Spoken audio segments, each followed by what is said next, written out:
On a cold November morning in 2024, Detective Maria Santos sat in the evidence room of the Brooklyn South Precinct, holding a cell phone that had been sealed in an evidence bag for 18 years. The phone was an old flip phone from 2006, the kind that seems ancient now but was cutting-edge technology back then. The battery was long dead, the screen was dark and lifeless, but this phone contained information that would blow up a case everyone thought was solved. Information that would prove the person convicted of murder might actually be innocent. Information that would point to a killer who had been hiding in plain sight for nearly 2 decades. The case was the murder of Amanda Richardson, a 32-year-old investment banker who was found dead in her Brooklyn apartment on October 14, 2006. Her boyfriend, Marcus Webb, had been convicted of her murder and sentenced to life in prison without the possibility of parole. The evidence against Marcus had seemed overwhelming to the team. He had motive,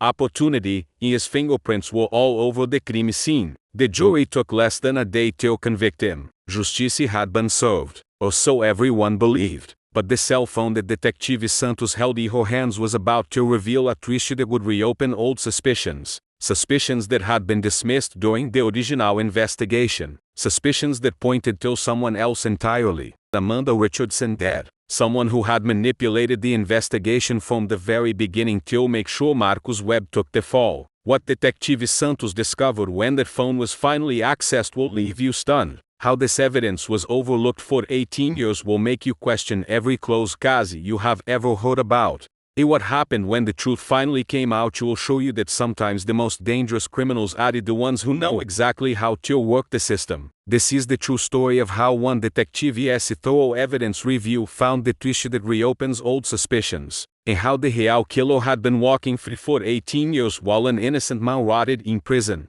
Have you ever had suspicions about someone that everyone else dismissed? Have you ever felt like the obvious answer was too obvious, that something did not add up? That is what this story is about. Intuition, hidden truth. In the moment when old suspicions are finally proven right, Amanda Richardson was living what men would consider a dream life in 2006. She had graduated from Columbia University with an MBA, landed a high-paying job at a major investment firm in Manhattan. He was living a beautiful brownstone apartment in Park Slope, Brooklyn. She was smart, ambitious, driven. She worked long hours but loved what she did. She had a close circle of friends, a loving family in upstate New York, and a boyfriend she had been dating for about 8 months, Marcus Webb. Marcus was 34 years old, a freelance graphic designer who worked from home. He and Amanda had met at a coffee shop in Brooklyn Heights. Friends said they seemed happy together, though they came from very different worlds. Amanda was polished, corporate, always dressed in expensive suits. Marcus was more casual, artistic, lived in jeans and t-shirts. But opposites attract, and for a while, they made it work. But by the fall of 2006, according to Amanda's friends and family, the relationship was struggling. Amanda had told her best friend Kelly that she was thinking about ending things with Marcus. She said Marcus was becoming possessive and controlling, that he did not like how much time she spent at work, that he wanted more commitment than she was ready to give.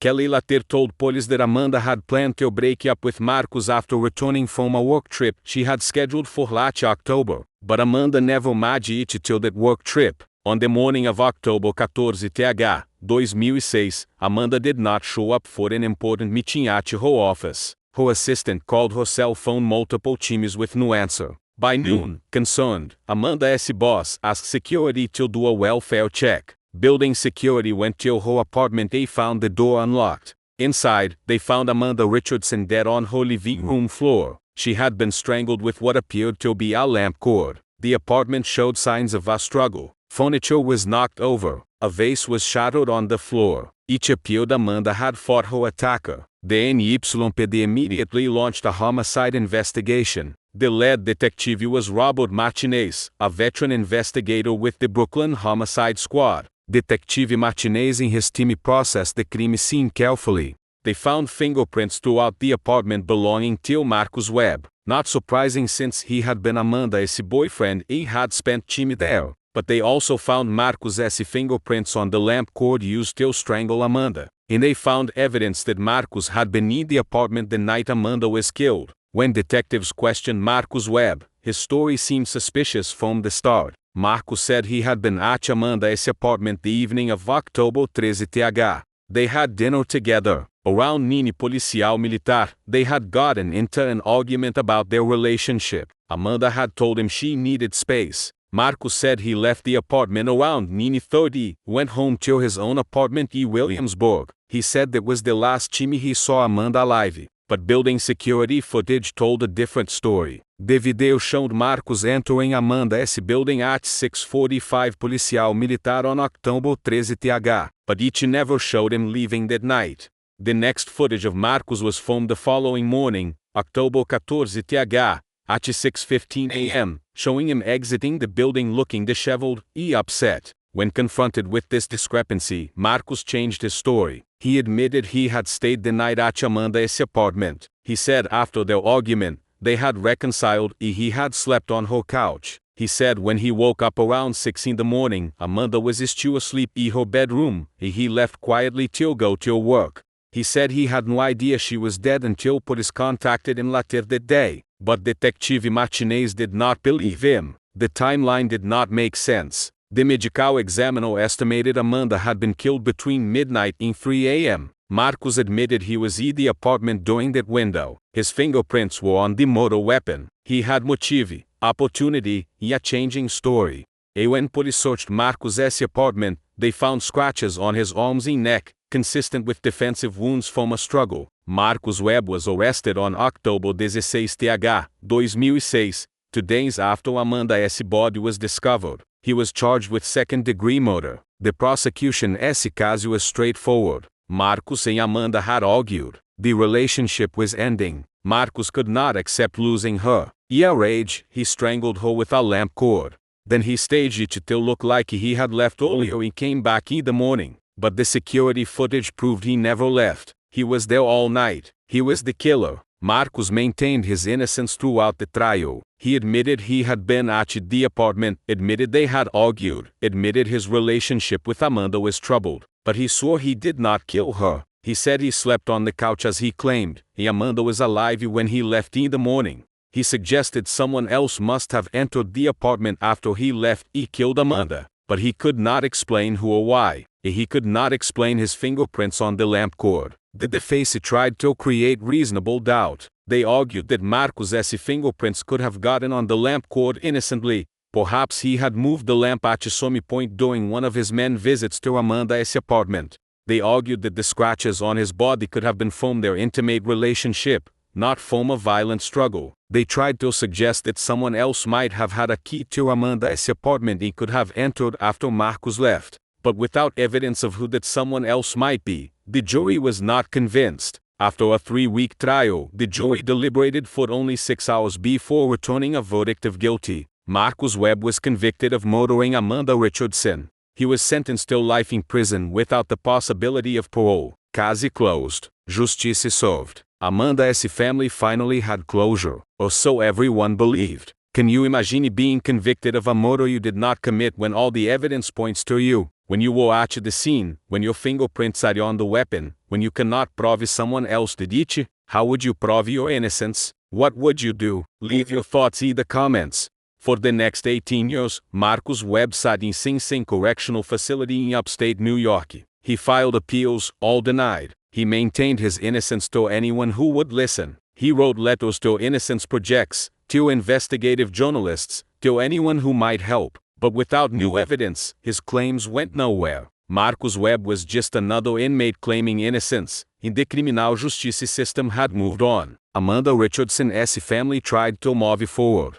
Her parents, David and Susan Richardson, struggled with the loss of their daughter. Her friends carried the grief. Her colleagues at the investment firm set up a scholarship in her name. Life went on, as it always does, but the pain of losing Amanda never completely faded. But there was one person who never quite accepted that the case was solved correctly. Amanda's best friend, Kelly Morrison. Kelly had been the one who told police about Amanda planning to break up with Marcus. She had testified at the trial about the troubled relationship. But even as she testified, even as she helped convict Marcus Webb, Kelly had doubts. Because Kelly knew something that she had told police but they had dismissed as irrelevant. Kelly knew that Amanda had been having problems at work, that someone at her investment firm had been making her life difficult, that Amanda had confided in Kelly just a week before her death that she had discovered financial irregularities in accounts handled by one of the senior partners, that Amanda was planning to report it to the firm's compliance department.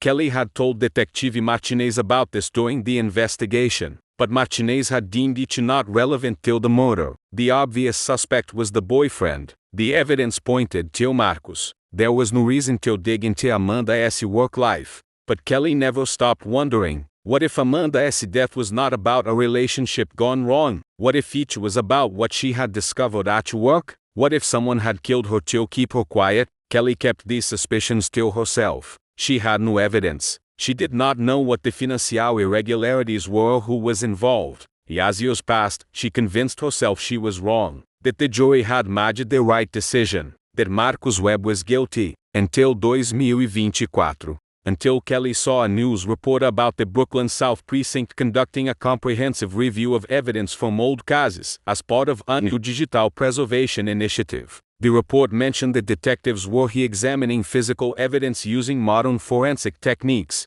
Kelly wondered, what if there was something in the evidence from Amanda's case that had been missed? What if her old suspicions had merit? Kelly contacted the Brooklyn District Attorney's office. She asked if Amanda Richardson's case was part of the evidence review. She was told it was not, since it was a solved case with someone in prison. But Kelly persisted. She wrote letters. She made calls. She explained her suspicions about Amanda's work situation. Finally, she reached someone who listened. Detective Maria Santos had been assigned to the Cold Case Unit in 2023.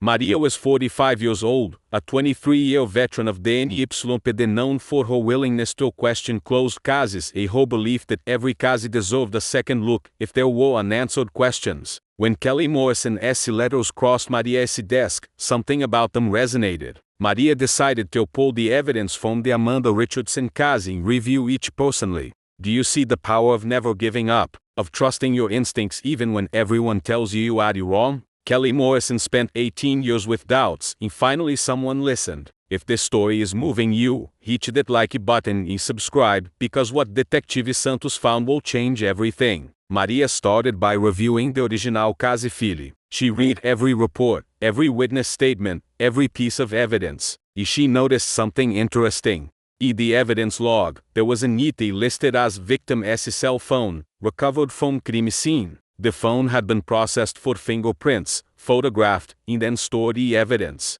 But according to the notes, the phone had been locked with a password and detectives had been unable to access it. In 2006, cell phone forensics was still relatively new, and without the password, there was no easy way to access a locked phone. Detective Martinez had attempted to get the phone company to provide Amanda's call logs and text messages, which they did. Those records showed nothing suspicious. The last calls Amanda made were to Marcos Webb earlier in the evening of October 13th, so the phone itself was deemed not essential to the case and stored away. But Maria knew that in 2024, technology had advanced significantly. Phones that were impossible to access in 2006 could now be unlocked using modern forensic tools.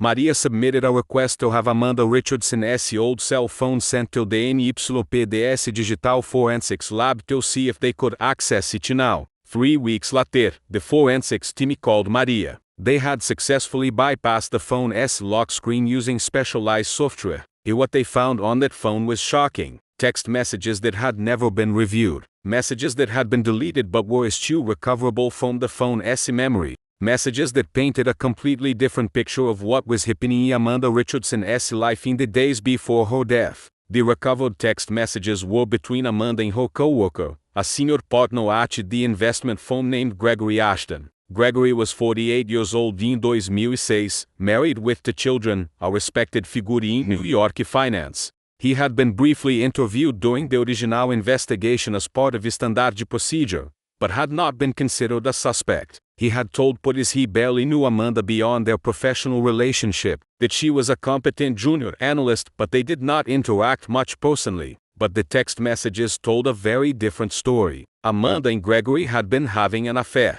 The messages went back months, starting in early 2006. Intimate messages, plans to meet at hotels, expressions of affection. But then, in early October, just 2 weeks before Amanda's death, the tone of the messages changed dramatically. Amanda sent a message to Gregory on October on Street stating that she knew what he had been doing, that she had found evidence he was embezzling from client accounts, that she had copies of the transactions, that she was going to report him unless he came clean to the firm himself. Gregory's responses were initially defensive, denying everything.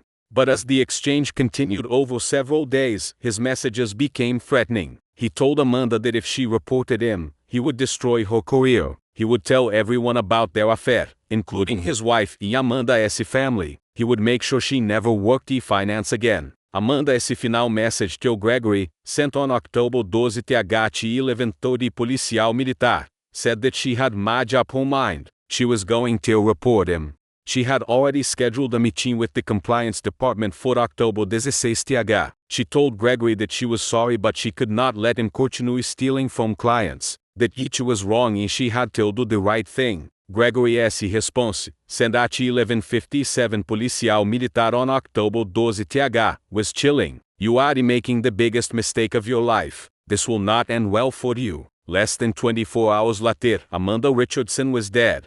Maria Santos stared at those messages and felt her blood run cold. This was the motive everyone had missed. This was why Amanda had been killed. Not because of a troubled relationship with Marcus Webb, because she was about to expose a senior partner at her firm for embezzlement, because Gregory Ashton had everything to lose if Amanda reported him. His career, his reputation, his marriage, his freedom. He had killed her to silence her. But Maria needed more than text messages. She needed evidence that placed Gregory Ashton at Amanda's apartment that night. She started digging into Gregory's background. Where was he on the night of October 13 TH into October 14 TH, 2006? According to his original statement to police, he had been at home with his wife. His wife had confirmed this, but that alibi had never been seriously scrutinized because Gregory was not a suspect. Maria tracked down Gregory's wife from 2006. They had divorced in 2009, 3 years after Amanda's death.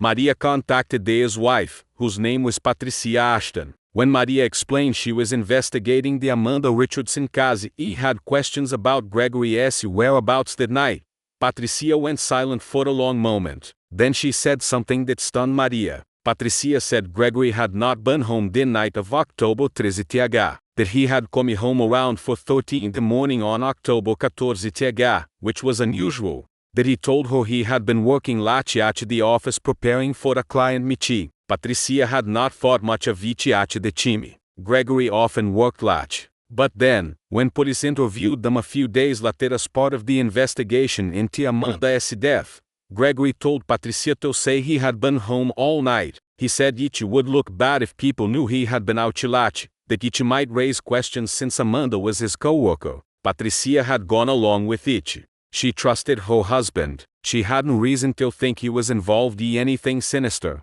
But Patricia said that years after, she started to suspect Gregory had been having an affair. She found evidence of lies, unexplained absences, suspicious behavior. When she confronted him in 2008, he admitted he had been unfaithful but refused to say with whom. They divorced in 2009. Patricia said she had always wondered if Gregory's affair had been with Amanda Richardson, that the timing would make sense. But she had never said anything because she had no proof she was trying to move on with her life. Now, 18 years later, Patricia told Detective Santos that she would be willing to recant her original alibi for Gregory, that she would testify that Gregory had not been home that night, that he had asked her to lie to police, that she had been complicit in providing him a false alibi. Maria had motive and she had destroyed alibi. But she still needed to place Gregory at Amanda's apartment. She went back to the building security footage from 2006, the footage that had convicted Marcus Webb because it showed him entering but not leaving until morning. Maria watched the footage carefully, this time looking not just at the main entrance, where Marcus had been captured, but at all camera angles from that night, and then she found it.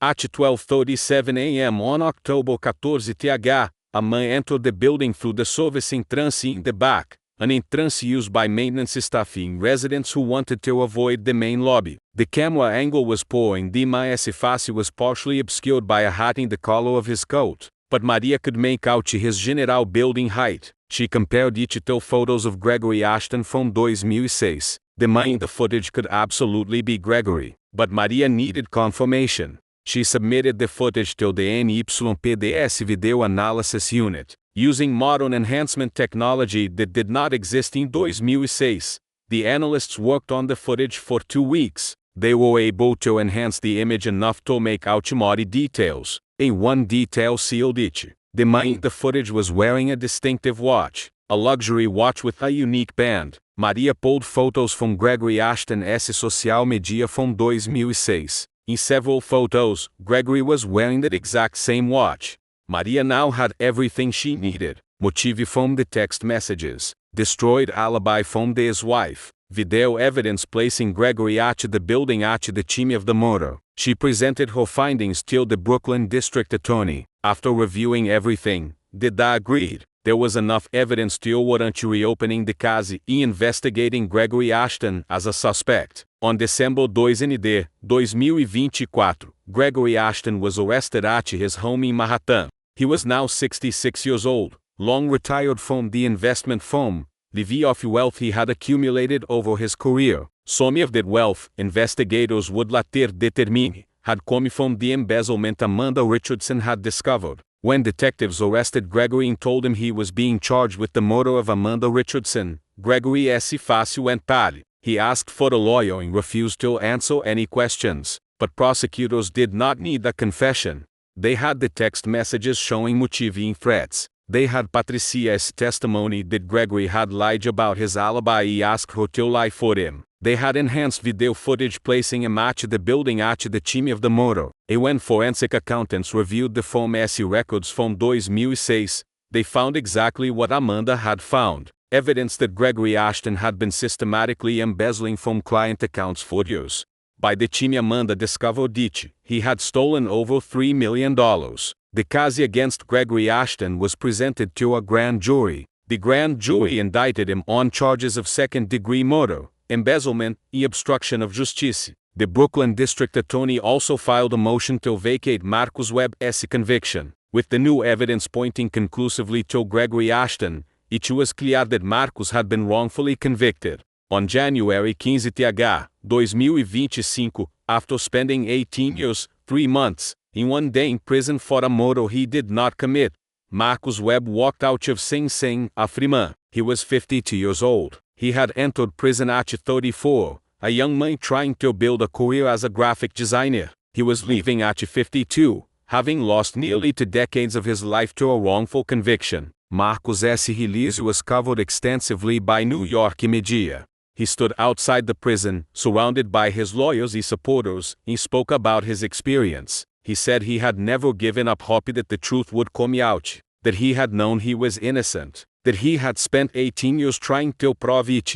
And now, finally, someone had listened. Someone had looked at the evidence with fresh eyes. Someone had found what was missed.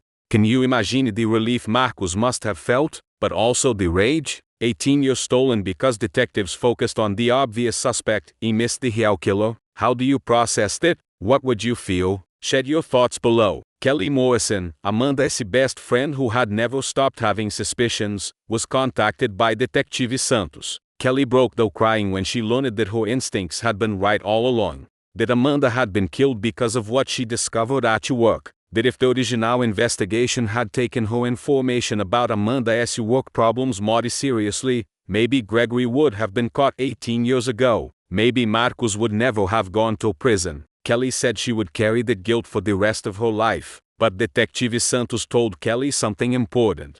Without Kelly's persistence, without her refusal to let go of her doubts, without her reaching out to the DA's office and pushing for a review, the case would never have been reopened. Marcus Webb would still be in prison. Gregory Ashton would still be free. The truth would still be buried. Kelly's suspicions had saved an innocent man and brought a killer to justice, even if it took 18 years. Gregory Ashton's trial began in April 2025. The evidence was overwhelming. The text messages played e-court. Gregory S. threats read aloud to the jury. Patricia S. testimony about the false alibi. The enhanced video footage showing Gregory entering the building. The forensic accounting showing the embezzlement. In testimony from a digital forensics expert explaining how Gregory could have accessed Amanda's apartment after Marcos left that morning, killed Amanda, he left through the service in trance. The prosecution's theory was that Gregory had gone to Amanda's apartment in the middle of the night to try one more time to convince her not to report him. They argued. Amanda refused to back though. In desperation and rage, Gregory strangled her with the lamp cord. He then left through the service in trance, the same way he had entered, avoiding the main lobby cameras. Because Marcos had been at the apartment only his fingerprints were on the cord from a previous innocent occasion, Gregory knew Marcos would be the primary suspect. He had been right. The defense tried to argue that the text messages could be interpreted different ways, that Patricia's testimony was unreliable because she was Abiter's wife, that the video footage was not clear enough to definitively identify Gregory, but the jury was not convinced. After 4 days of deliberation, they returned a verdict of guilty on all counts. Gregory Ashton was sentenced to life in prison without the possibility of parole, plus additional time for the embezzlement charges.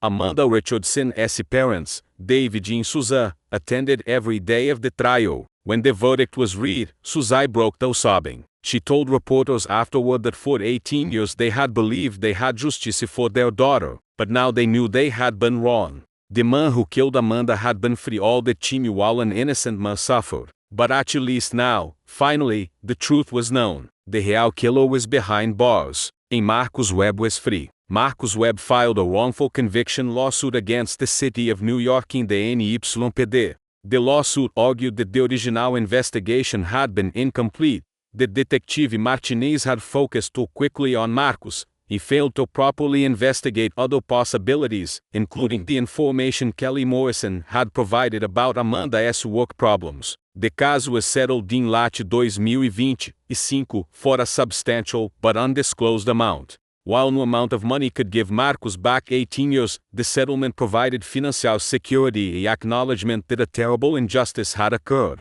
Detective Martinez, who had led the original investigation, was retired by 2024 and declined to comment on the case. But the NYPD issued a statement acknowledging that the original investigation, while following standard procedures at the time, had failed to uncover the full truth. The department committed to using this case as a training example for future investigations, emphasizing the importance of thoroughly investigating all leads and not focusing too narrowly on obvious suspects. The case of Amanda Richardson became a landmark example of why closed cases should never be considered completely closed if new evidence might exist. It is now used in detective training programs as a lesson in the importance of digital evidence preservation and the value of revisiting old evidence with new technology. That cell phone, sitting in an evidence room for 18 years, had contained the key to everything. The text messages that proved motive, the threats that showed intent, the truth that had been locked away, waiting for technology to advance enough to reveal it. Detective Maria Santos was promoted and given a commendation for her work.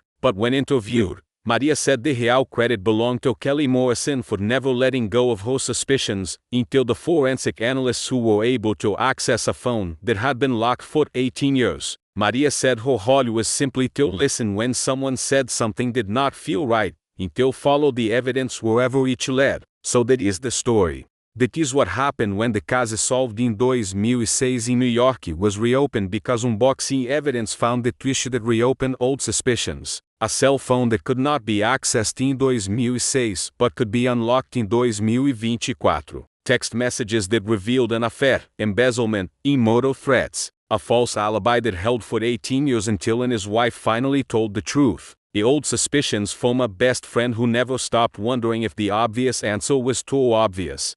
This case raises profound questions about our justice system. How many other wrongful convictions are based on incomplete investigations? How many other pieces of digital evidence are sitting in storage, unable to be accessed with old technology but accessible now? How many innocent people are in prison because detectives focused on the obvious suspect and missed the real killer? And how do we fix a system that allows such miscarriages of justice? These are the hard questions without easy answers. But they are the questions we must continue asking, because justice is not just about convicting someone. Justice is about convicting the right person. And when we get it wrong, we have an obligation to make it right, even if it takes 18 years.